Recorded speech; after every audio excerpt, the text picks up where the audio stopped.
Welcome back, everybody, to Griff Dog and the Cast, a show that discusses about anything and everything.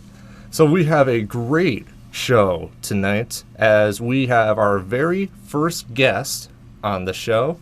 It is the one, the only, Zach Waltman. Say hello to everyone, Zach. Hi, everyone. I am Zach, and as Griffin said, I am wonderful. Thank you very much. Oh no, you're fantastic. So, just a quick. Actually, I was about to spiel your whole life out, but no, you're here. So, I guess just so to give the audience an idea of who the heck you are.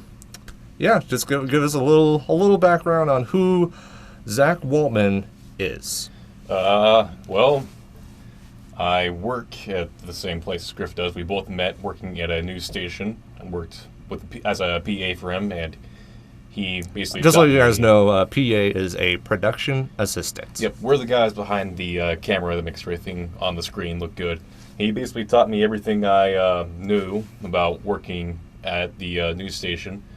I got there because I was really interested in media, so always liked making videos, student projects, stuff like that. Never got a chance yet to do it more consistently, but yeah, just like making videos, playing video games, and basically anything having to do with media. Sure. Just a lot of fun stuff for me, at least. Yeah. What are some of the video games you play?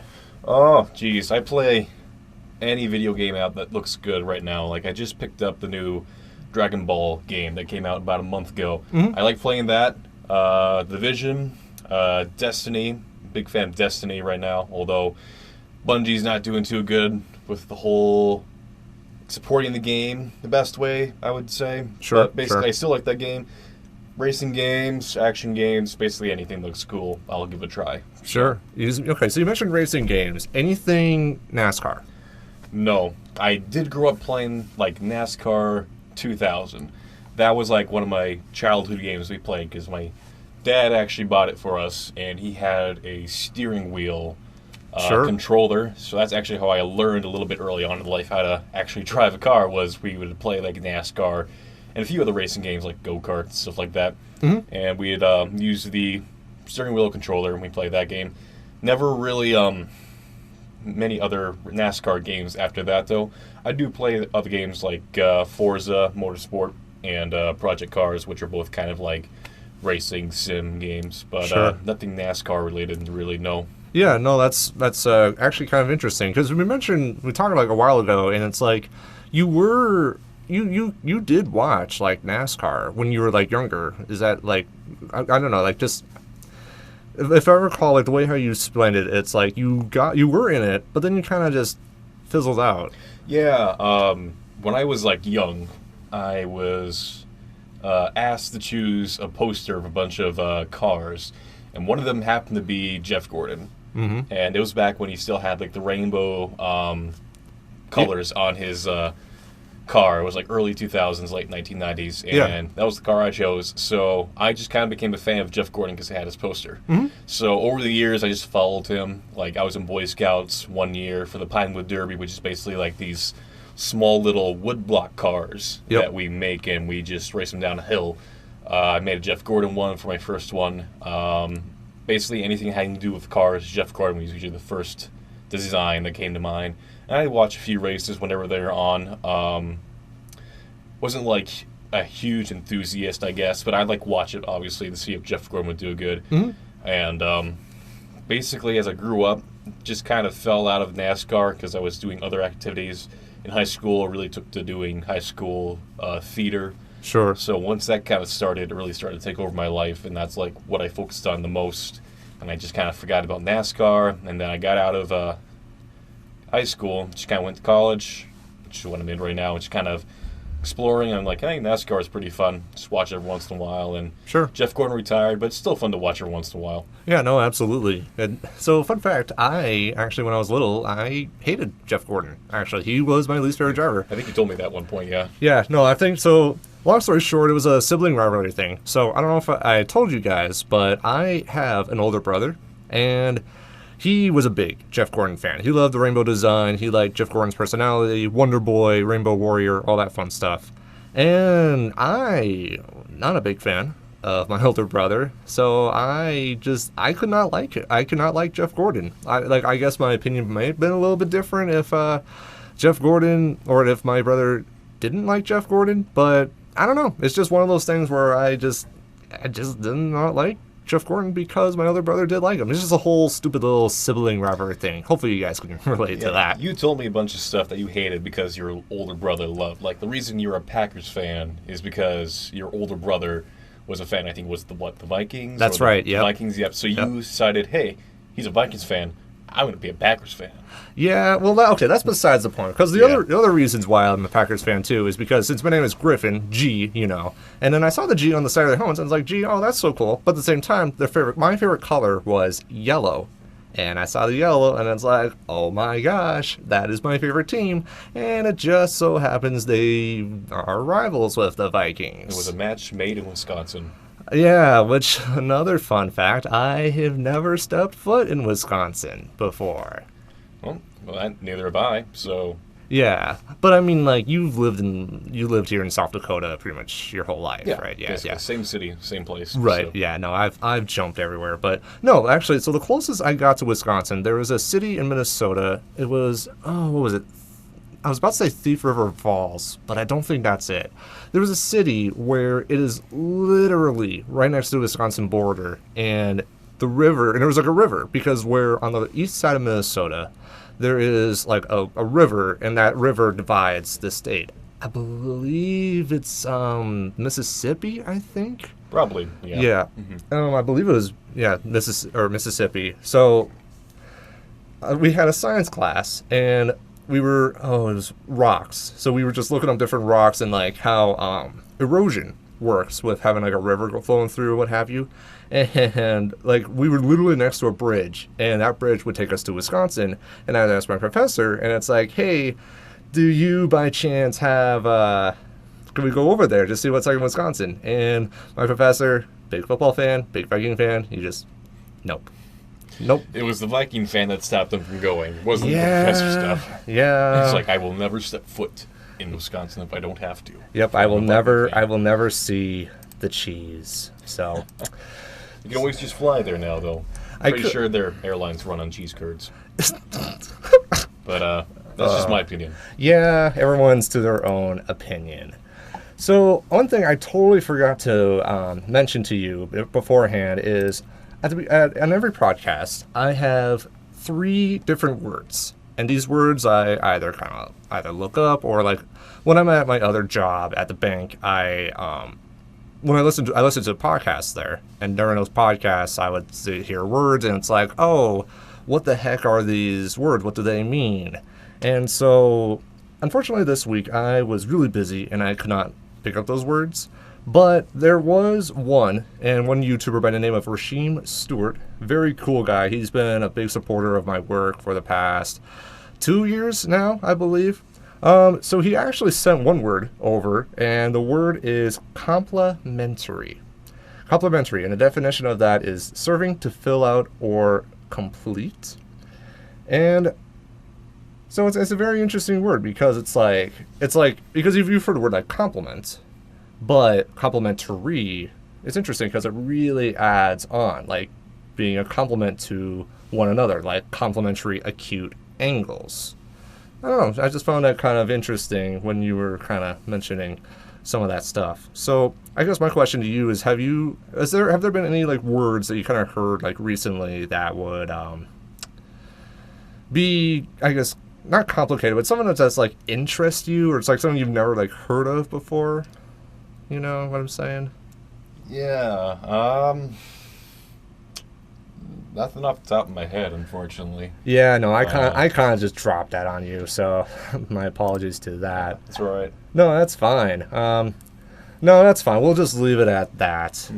But no, it's kind of interesting. So one thing I do want to mention too is if it sounds a little different, so we are in actually like a soundproof room. It's not like in my house. So the news station was actually cool enough to let us be in like an actual legit soundproof room where they go ahead and they do their work. So I just find it kind of interesting because it's like you have all this different like foam and have you ever been in a soundproof room before? Yeah, actually, I've seen what they look like. When I took some classes in high school, one of the things out there was they got a lot of utilities at the place I went to took the media classes in, and one of them was a one-person little sound booth. So the entire inside of it was just covered in the foam, which I'm looking at right now, which is what's covering our room, and it was all over the place. So yeah, it's common practice in pretty much any sound booth that if you want to have a good, efficient sound, you need to have like some sort of padding on the walls. Otherwise, there's more echo, and the padding that's on there right now kind of absorbs some of the sound, so there's not as much feedback when it records. Exactly. Yeah, I've been in a few of them before. They're pretty cool. Yeah. I haven't actually. It's this is kind of there was one I dealt with back at college, but it was not as like eloquent as this one. It was just kind of one of those things where it's like they threw in last moment, if you will. So I don't know. It's very interesting. So it gets the job done. And where I did the podcast previous 2 episodes, I was literally underneath a vent. So like underneath this darn vent, and so like sometimes when I'll be talking, you just hear this noise, and it can get annoying sometimes. I'll tell you one thing: it's nice and quiet in here, but it's also really hot. Yeah, it's there is no air conditioning, but hey, in our defense, it is cold outside. Yeah, it's like 1 degree without wind chill right now. I'm pretty sure there's a wind chill, probably like -15. Yeah. Nope, it is freezing here. So it's really funny. I'd said to myself last summer in the middle of July, it's like it was so hot, and I said to myself, I would take 50 winters over the summer. I take that back. Couldn't even make it through one. No. To be fair, I haven't either. So, yeah, definitely understandable. Oh, it's so annoying, and especially, and I mentioned this to you earlier, like so my weekly routine, I wake up at like 6:10, 6:20, and so like I'm barely awake, and I take in a pot of coffee, or not a pot, like just a mug, and then it's like once I get outside, like it's cold, so it's like it wakes me up, but it also drains you so much energy. Like, oh my gosh, like why? And so like the whole coffee is worthless, because then it's like you're driving, and it's like once you get to work, or once you're settled in, and once you're ready to go, you're tired. You're so tired, you're so dead, and it's like, well, what the heck was the coffee for anyway? Pretty much. Oh, it's annoying. Yeah. We're all just kind of waiting now for the cold to go away. The cold and the snow have a charm just for until Christmas. Not even like from the first snowfall up to Christmas. Oh, yeah. It's only like a week before Christmas. Yeah. And then maybe a few days after Christmas is when people love the snow and cold. Yep. After that, and before that time period, everybody just hates the snow and cold. Like, we could live without it. If it was just snowing for 1 week of the year, and that happened to be Christmas week, we'd be perfectly fine.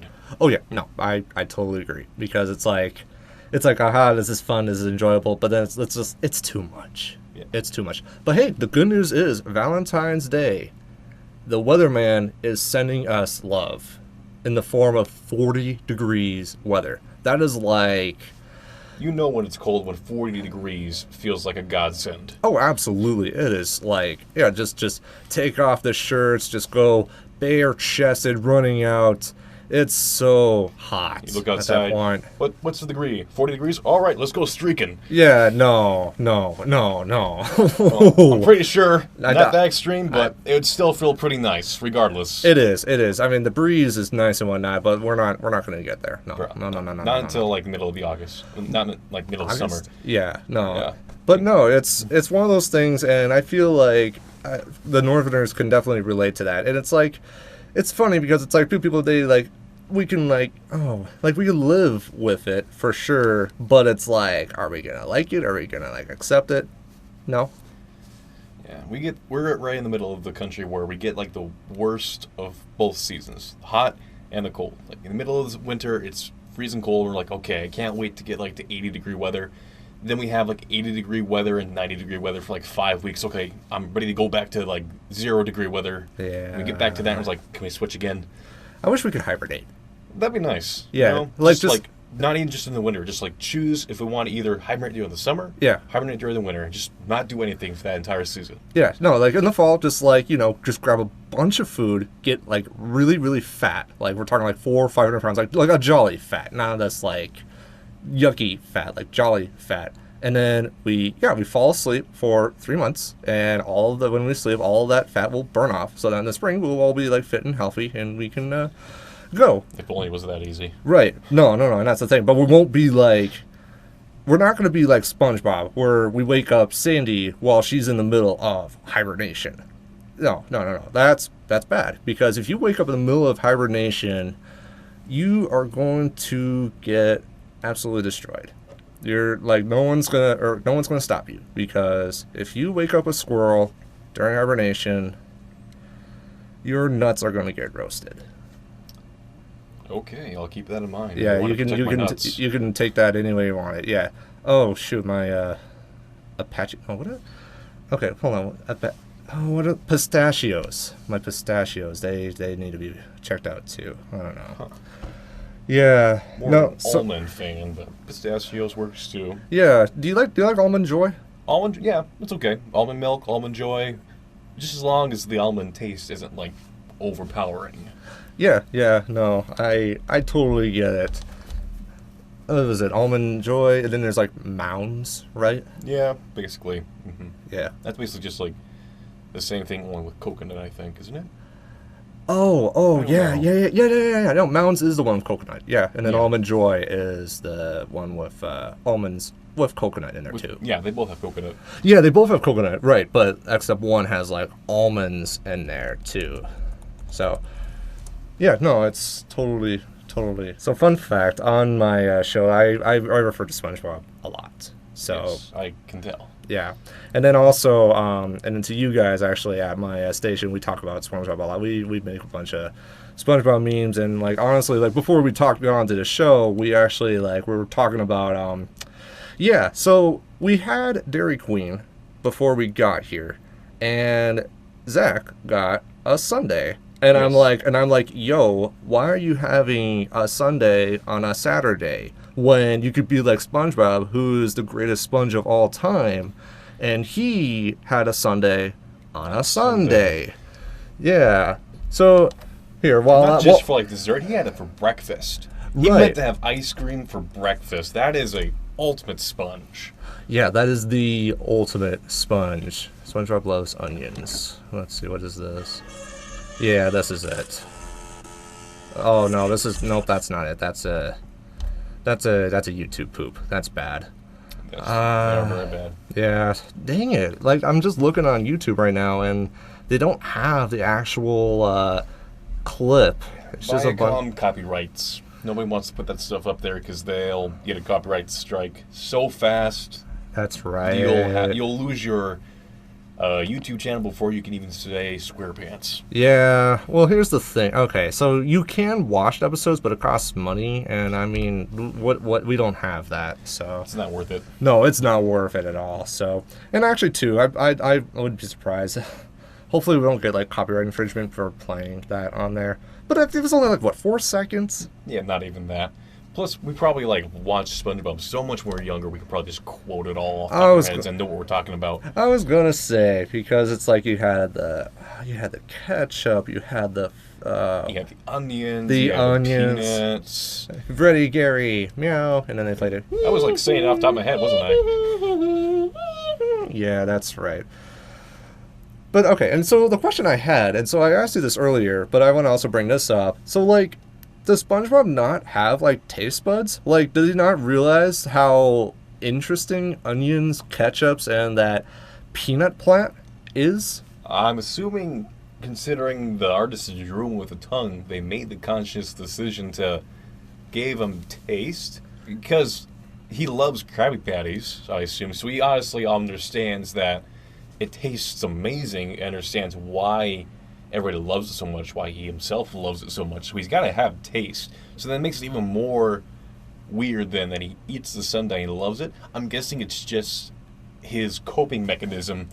So he has, like, he has a desire to keep up his Sunday tradition. Because if he had to throw the Sunday together because he didn't have anything. So he had to make a Sunday because he always has a Sunday on Sunday. So he had to throw something together. Right. So he was going to eat it, but if he hated it, he would probably be inclined to never make a Sunday again, which would ruin his whole tradition of having a Sunday on Sunday. Right. So he had to love it. Because otherwise he wouldn't be able to do the Sunday again. Yeah, it's just one of those things where it's like you gotta like fake it till you make it. Basically, yeah. Yeah, well, no, I mean, but the thing is, like in that episode, he played it so well because it's like everyone else, like there was that dude who made that face, that. Yeah, well, I mean, it wasn't like the taste everybody hated; it was just the smell. Which we all eat stuff that makes our breath smell bad. We just aren't affected by it as other people are. I mean, Patrick ate the Sunday and he liked it, but then again, he doesn't have a nose. He doesn't have a nose, yeah, but he ate the Sunday himself and he said it tasted good. And I'm assuming it tastes fine if he could eat it, I guess. But I don't know. It's just the smell didn't bother him, which is what bothered everybody else. No one else ate it, though, besides Patrick. That's true. Well, but then this brings up another question then. So, if it's right, if the Sunday tastes like liquid gold, let's just say, but it smells awful, why not at the beginning of the episode when SpongeBob first made this Sunday, like, couldn't he not have smelled it and realized, oh man, this is a terrible idea? You know what I'm saying? Because it's like he had it there and he was like, I'm ready for this Sunday, and he was like looking around for Gary. See, he breathes, and so he breathes, but when he breathes, he should bring in that smell, and he thinks, blah, because it's a continuity error. Because if you go to the end of the episode, and Patrick does the breath on SpongeBob, then he smells it, and he makes that blah sound effect, and he gets all disgusted. I'm guessing that it is like I'm guessing like holds no water at all, but I'm guessing the reason he couldn't smell anything was when he was chopping the onions. His eyes got so teary-eyed, I'm guessing his sinuses got all plugged up. So when your sinuses get plugged up, you can't smell anything. So he probably looked at it and he had like the smell lines coming up off of it already. So you can obviously tell it did not smell good probably right away, but his nose was all plugged up from chopping up all the onions. Sure. I'm guessing like physics and smell works a little different under the water, so he probably couldn't smell it at all. Yeah, no, I could see that. But I mean, yeah, I mean, he sounded fine. Yeah. He ate it all, so he obviously loved it. Right, yeah, but like, yeah, no, I don't know. It's one of those like little things where it's like when you were a little kid, you wouldn't notice that, and it's like, haha, fun. But then you look at it, and it's just like, how does that make sense?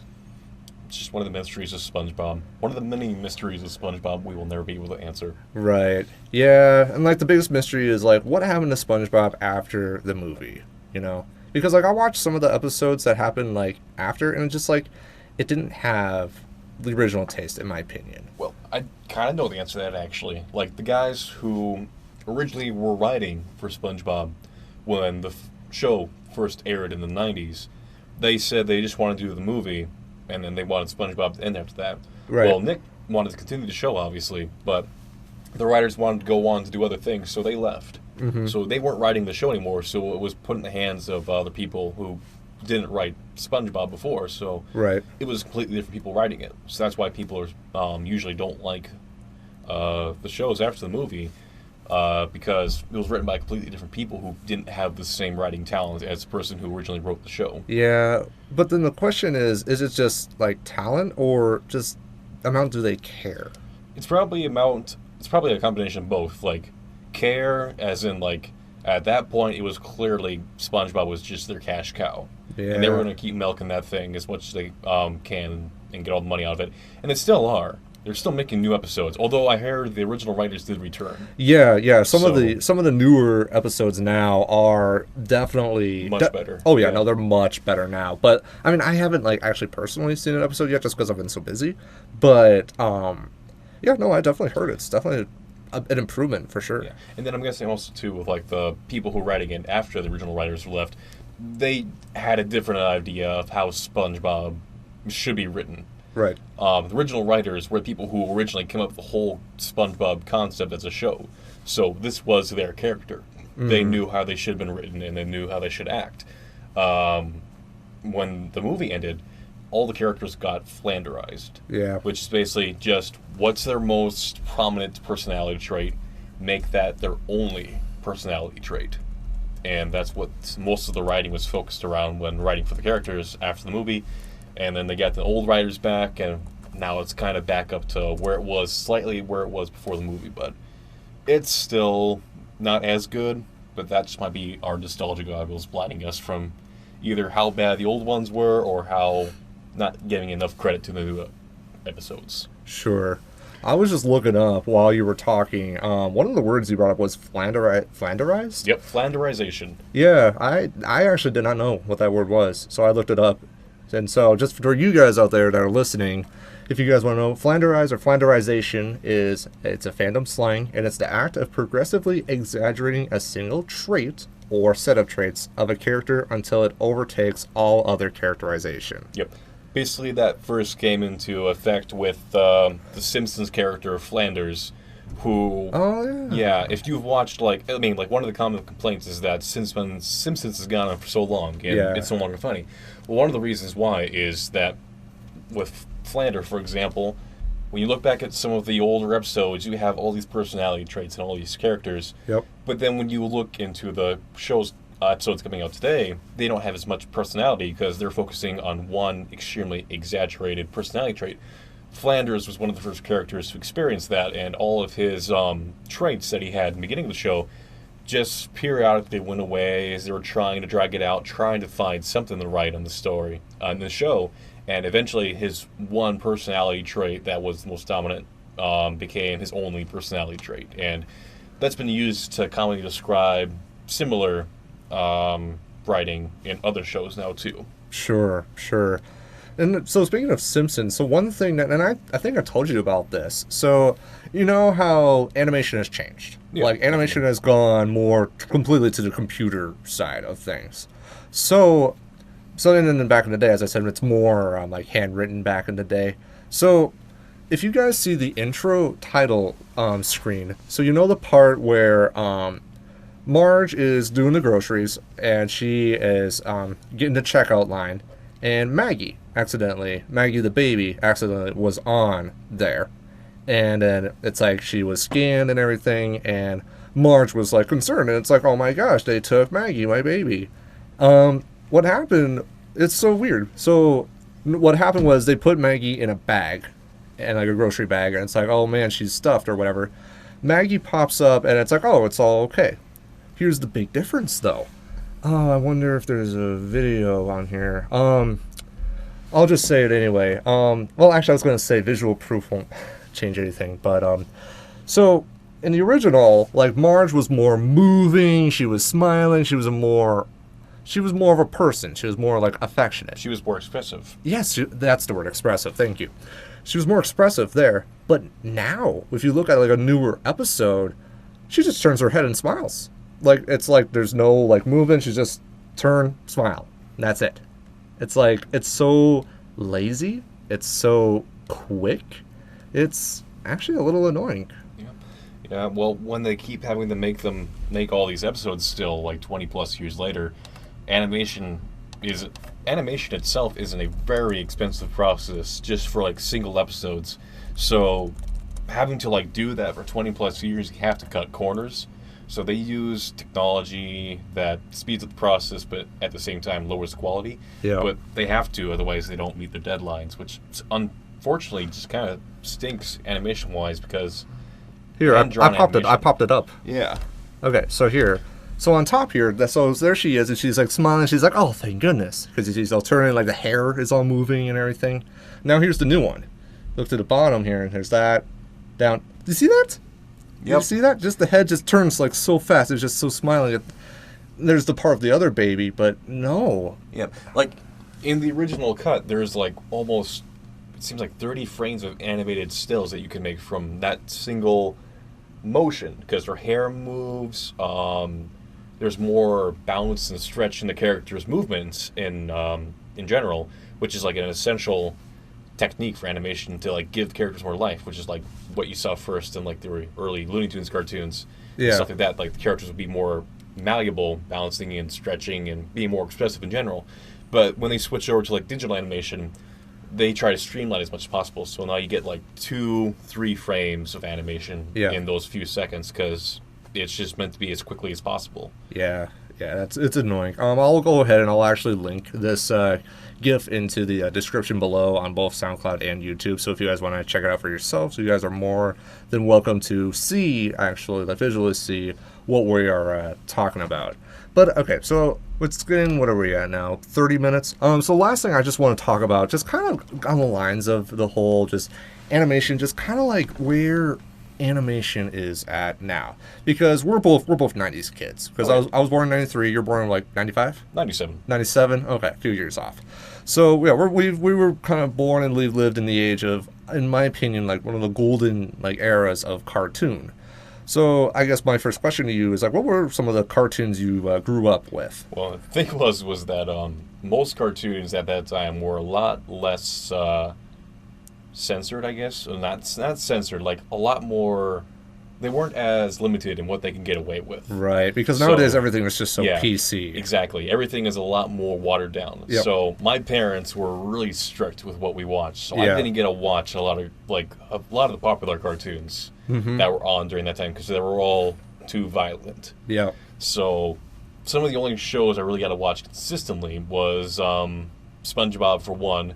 But as long as my parents weren't around, because they were annoyed by SpongeBob's voice. Yeah. So if they were within like 30 feet of the show, we'd have to turn it off because they'd annoy them. Mm-hmm. So we had to like turn it to like Disney Channel or something like that with all their like sitcoms and stuff, and I never was a fan of that. Yeah. Jimmy Neutron was a good one. Oh, yes. Everybody liked Jimmy Neutron. We all liked that one. Fairly Odd Parents I watched, although my parents thought that was too violent too, for some reason. I could not explain why, but... Now it's time for the weather. Yeah. I thought you said feather. Huh? Anyway, keep going. Yeah, but like most Cartoon Network shows, I never really got to watch. Like Dexter's Lab. Oh, I love Dexter's Lab. Never got to watch that too much. Johnny Bravo, never really got to watch that too much. Samurai Jack was too violent, obviously. Yeah. Powerpuff Girls especially. That was probably legitimately the most violent one on Cartoon Network, but that's what we wanted to see as kids, obviously. Mm-hmm. Never got to see it, though, so yeah, I guess Jimmy Neutron would be the one that I watched the most when I was a kid. And Rugrats, actually, too. Jimmy Neutron and Rugrats. So the new question now is, so now that we are adults, technically, I mean, physically speaking, do you still watch or see any cartoons today? Oh, yeah. Yeah, definitely. Animation is a great medium, honestly, and just because we're adults doesn't mean we can't enjoy it. I watched like the original Samurai Jack's episodes going back, because they just had a new season, I believe, last year. I haven't seen that yet. It was good. It kind of fell off near the end, but it was still miles ahead of other animated shows that are on Cartoon Network right now, like Teen Titans Go. That's a terrible show, but the Samurai Jack reboot was amazing. I watched the older episodes to get an idea of kind of what the show is like, and it's a great show. Like, animation-wise, it's great. Storytelling-wise, it's unique. It's not all dialogue-based. Like, it's one of the shows for children that lets the image, like, tell the story. Yes, visual storytelling. It's just a unique way of telling a story. Powerpuff Girls, I kind of look back on, and it's like a great satire of, like, the superheroes and like the other action genres at that time. It's just so tongue-in-cheek with some of its humor that you just can't help but love it. Did you ever watch the 2016 Powerpuff Girls? The reboot? No, I stayed far away from that one. I usually when these new shows come out, I kind of wait for like the first couple of reviews come out, because there are a couple of guys on YouTube I kind of trust with their opinions when it comes to animation. Sure. And based on their thoughts, I watch their thoughts, then maybe watch a few episodes, and I saw the reviews for that show, and they showed like clips from it. I'm like, okay, I'm not even gonna give this one a chance. This one's really bad, because they got rid of all the original voice actors for the three girls. They got rid of Miss Bellum entirely. Yep, that's right. Basically, they watered down all the characters. They Flanderized the characters. Use that word again, because you love that word now. Basically, and they used a lot of pop culture references for their humor. Yeah, so, the one that keeps popping up was Bubbles did the No Me Gusta face, and it's like, it's so cringy. And they twerked. Oh, that's right, that panda. Yeah, that's like the one that everybody points to, and it was not a good show. I don't think they even do any more new shows. I think technically it's on hiatus, but it's probably a permanent hiatus depending on how the Cartoon Network proceeds. But we all know they're just going to probably stick with more Teen Titans Go. That's the one show that they will not let die because that's their only good show. Are you aware they're making a movie? Oh, I am fully aware. Yes, Teen Titans Go to the movies. Yes, I've already seen it plenty of times on my Facebook feed. I'm just thinking, no, can we just end this thing now and not even get to the movie? Just don't even bother with it. Let's just do that instead. So what is your take? So, like, recently, they've been huge on just remakes in general. What's your opinion on that? What do you think about that? I think it's just kind of like we're at that point now where we're still kind of in between having the original creators of, like, the early 90s just getting old and getting tired, and we're still kind of waiting for the next generation to come in. Yeah. You know? So, like, we've had a lot of reboots just because we're kind of, like, at the very end of, like, the last generation. We had, like, all these older creators who were, like, in the early 90s and, like, early 2000s. They were all in there. They're getting ready to kind of step down. They've been doing it for a while. But then you have, like, all these new creators on, like, YouTube and on these other independent sites. Yep. And they're just waiting for their chance to get a chance to, like, make a show. And there's been a lot of, like, unique shows. I believe, I don't know what it's called, but Cartoon Network does this event, I believe, a year where it's almost kind of like a independent project. Oh, yeah. Kind of contest where they have creators make these little shorts of their own creations, and then they, like, look at all these things and they decide whether or not they can turn something that they get that gets entered into a Cartoon Network show. Right. We're just, like, on the cusp of, like, getting a lot more cartoons from those kinds of things, I think.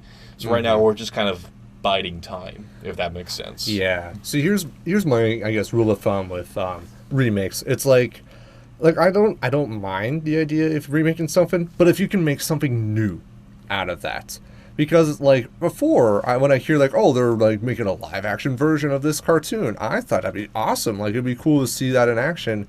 But I think, the initial trigger point for me was Yogi Bear. You remember that being a thing? And just how awful that ended up being? I never saw the movie. I saw, like, maybe parts of it, and it's just so cringy, and it's like, and the worst part is they try to, like, modernize it with, like, this pop culture and stuff like that, which, quick side tangent, I am not a big fan of, like, using phones or laptops because it's just a quick, lazy, gimmick way to move the plot forward. Absolutely not a fan of that. So that's just going back to what I was saying before about, like, creating something new, because one of the projects I've been working on YouTube is called One More Spark. And what I'm doing is, like, I'm kind of, like, running, like, races in the past, but there's, like, a twist to them. Like, there's something new, like, something, I guess, to think about, if you will. And that's kind of what I want to do. And, like, not just that, but, like, I hope others can do that too, where it's, like, you could take, like, ideas or something from, like, the past, but make something new, something creative, something that no one has ever seen before. And I am huge on showing, not telling. And so, like, and I mentioned in my previous podcast that I do plan to make an actual, like, weekly NASCAR show. And it's going to be so much more visual storytelling than, like, this, where all you hear is nothing but the voice. So on that note, it's been about 38 minutes right now. It is 8:32 right now, so I'm actually going to go ahead and wrap it up. I do have an announcement, though. I do plan to create my own predictions video for the 2018 NASCAR season. My goal is to have that out by Friday, which is when the truck race will be on. So I will go ahead and I will get that uploaded then. There will be another podcast next Saturday night. My goal is to have it up probably every Saturday night. And my goal for next Saturday night is to talk more in depth about the Daytona 500, why it is such a great sport, who I have to win in it, and just stuff like that. So I'm going to go ahead and wrap it up here. Mr. Waltman, thank you so much for coming aboard and being my first guest on this show. Me. No, absolutely. Yeah, and I think sometime down the road we can definitely get it together sometime, or get together sometime soon, talk more SpongeBob, talk more dank memes, whatever comes our way, right? The second one, how's that sound? Sorry? No dank memes. No dank memes. This is a meme-free zone. Meme-free zone. All right, you heard it here first from Mr. Waltman. So that'll wrap things up. Thank you guys so much for either watching this on YouTube or listening to this on SoundCloud. It is greatly appreciated. Love the support. And now, let's go make a difference, everybody.